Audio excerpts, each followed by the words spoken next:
Hello, friend. Thanks for joining me for another book chat. Today, let's spend a few minutes with The Hobbit by J.R.R. Tolkien. This beloved work of fantasy was originally published back in 1937, although this is the first time that I've ever chatted about this book here on my channel. This time, I think this is actually the third time that I've read the book, although this time I decided to give it a listen. I listened to the audio edition of The Hobbit that was narrated by Andy Serkis, who is the actor who played Gollum in the Lord of the Rings trilogy as well as the Hobbit movies. So yes, I enjoyed listening to this a lot. It was a different experience than reading it, of course, but especially with the songs. I'll talk a little bit more about those here in a bit. But yeah, I did enjoy the audio edition.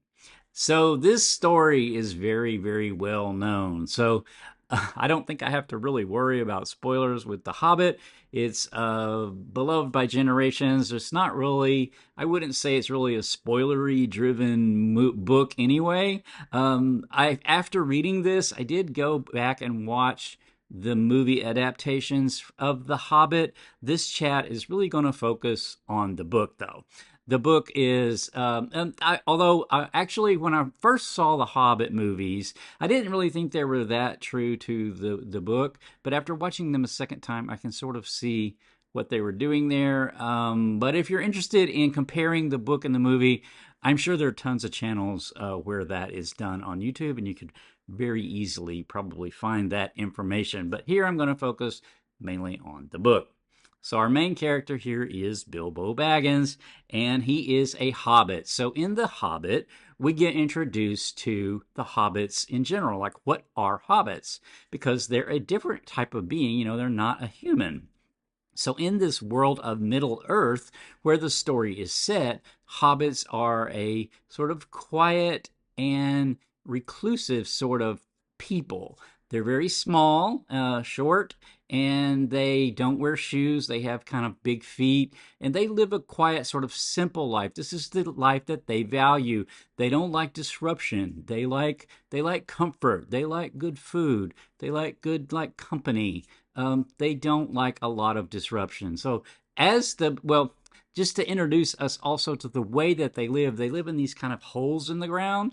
There's a quote I have here from the book that says, actually, I believe might be the first paragraph of the book. It says, "In a hole in the ground there lived a hobbit, not a nasty, dirty, wet hole filled with the ends of worms and an oozy smell, nor yet a dry, bare, sandy hole with nothing in it to sit down on or to eat. It was a hobbit hole, and that means comfort." So it's letting us know sort of the type of person that Bilbo Baggins, the culture, really that he comes from. Now, Bilbo is a little bit more adventurous than some of the other hobbits, because he does ultimately go on this adventure, but the way that he does that is kind of fun. At the very beginning of the book, we have Gandalf, who is a wizard, and he's sort of trying to get Bilbo comes to visit Bilbo, and Bilbo basically shuts him out. He puts this little secret mark on the door, and then these dwarves start showing up at Bilbo's house. And so that was kind of it's sort of magical, this sort of introduction that we have to, or that Bilbo has, and we, the reader, also has to this adventure that we're all about to go on together. So the dwarves, there are 13 of them, I believe. They're led by a dwarf called Thorin Oakenshield, and I wrote down the names of the dwarves are Dwalin, Balin, Killy, Philly, Dori, Nori, Ori, Owen, Glowin, Biffer, Boffer, and Bomber. It's kind of a mouthful. And, so the dwarves here were kind of little magical beings. It was all very sort of, I think, enchanting and magical. When they're arriving at Bilbo's house, it's all kind of like he doesn't know why they're coming, right? And I have a quote that says, Dori, Nori, Ori, Owen, and Glowin were their names. And very soon, 2 purple hoods, a gray hood, a brown hood, and a white hood were hanging on the pegs. And off they marched with their broad hands stuck in their gold and silver belts to join the others. So they wear these colorful clothes. there it goes on to say, "At your service," said Biffer, Boffer, and Bomber, standing in a row. Then they hung up 2 yellow hoods and a pale green one, and also a sky blue one with a long silver tassel. The last belonged to Thorin, an enormously important dwarf. So Thorin was their leader. I think that's really cool because this is sort of a picture of the dwarfs that we don't really see in the movie adaptations. They're kind of gruff in the movie adaptations. Here they're wearing very colorful little cloaks, little silver tassels hanging off of it. They're also very, very musical. And so the whole band assembles, eventually also Gandalf, and they have a meal because that's a Hobbit thing to do. But then they also carry musical instruments, which is another sort of thing that I thought was really magical about them as we're setting up the story. The quote says, "Now for some music," said Thorin. "Bring out the instruments." They had been carrying musical instruments with them. It says, "Killy and Philly rushed for the bags and brought back little fiddles. Dory, Nori, and Ori brought out flutes from somewhere inside their coats. Bomber produced a drum from the hall. Biffer and Boffer went out too and came back with clarinets that they had left among the walking sticks." They were all carrying instruments, and they're on this journey, which I'll get to more in a minute about what the purpose of the journey, but they're on this journey that's that is very dangerous and very serious, but yet they've brought their musical instruments. The quote goes on to say, "Dwalin and Balin said, 'Excuse me, I left mine in the porch.' 'Just bring mine in with you,' said Thorin. They came back with viols as big as themselves, and with Thorin's harp wrapped in a green cloth. A harp! It was a beautiful golden harp, and when Thorin struck it, the music began all at once, so sudden and sweet that Bilbo forgot everything else and was swept away into dark lands under strange moons, far over the water and very far from his hobbit hole under the hill." Bilbo is transported by this magical music, and the music in the audio edition of the book was very cool. And then it goes on to say, "As they sang, the Hobbit felt the love of beautiful things made by hands and by cunning and by magic moving through him. A fierce and a jealous love, the desire of the hearts of dwarves. Then something Tookish woke up inside him, and he wished to go and see the great mountains, and hear the pine trees and the waterfalls, and explore the caves and wear a sword instead of a walking stick."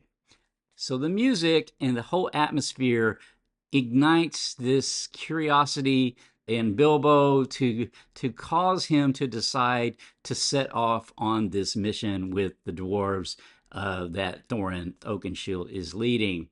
Now, the way that he's been brought to the dwarves' attention is by Gandalf, who has convinced the dwarves that Bilbo would be a good burglar. Because what the dwarves are ultimately trying to do is to get to the Lonely Mountain. So the Lonely Mountain is their sort of their homeland, and they have been displaced from their homeland by a dragon who has gotten their gold and lives in this mountain. So dwarves really crave gold and minerals and ores. They're earth type beings, so that's what they value. Well, the dragon has taken them all away from them and displaced them, and they are going to go and try to get their mountain back, their property back. And so they need someone kind of small that can fit in and sneak around the dragon and get different things. So yeah, I thought that was pretty cool because, of course, Bilbo has no experience as a burglar. The dwarves are a little skeptical about it, but ultimately they do, Bilbo does go along with them, and then just all sorts of sort of adventures ensue. Anytime you step out of your house, you have the ability to run into something magical or dangerous or both in some cases. So along their journey, Bilbo meets humans. He meets the dragon that I mentioned, Smaug. He meets trolls, goblins, 2 different kinds of elves, eagles who are friendly, and another kind of bird that can communicate and is friendly. Bjorn, who is this shapeshifter who can shift into a bear. I believe there's also talking spiders. So to me, that's just it was just all very magical, and also a lot of adventure as this group needs to overcome these various dangers. One danger that they come across is actually with the elves because they enter Mirkwood Forest without permission, and then they disturb its calm because they don't know what they're doing. They just blunder into these other people's environment and start like wreaking what the elves consider havoc, and they don't trust what's going on, and they end up getting locked up, and it becomes a whole adventure there. I'm going to run out of time though, so let me just get to a few key thoughts that I have about reading The Hobbit in general and reasons why I really enjoy the whole sort of mythos of The Hobbit, and that is the unassuming power of small things. So Gandalf really sees the strength in Bilbo that others see as simple and weak and not of that much value because of that. But this sort of unassuming, quiet way of life or way of looking at things can sometimes be a very great advantage. And so to me, that's just very cool. And then just the magic in the world. So, it's to me, the reading the book is just very magical. I mentioned at the very beginning the magic of the colorful cloaks that the dwarves are wearing, and the music and whatnot. But really, everything about this world is magical. There is also magic, and there is a difference. Magic is the actual force, right? But magical just means this sort of enchantment that seems to pervade this story that makes it so much fun to read and such a great adventure to go on. And I just loved it. And I will read this again, at some point. It's just one of those books that I and many, many others over several generations now pick up and read occasionally, more than once, most times. So I will be reading this again at some point in the future. I think I'll leave this particular chat, though, here. So I will have more coming up soon. So until next time, take care.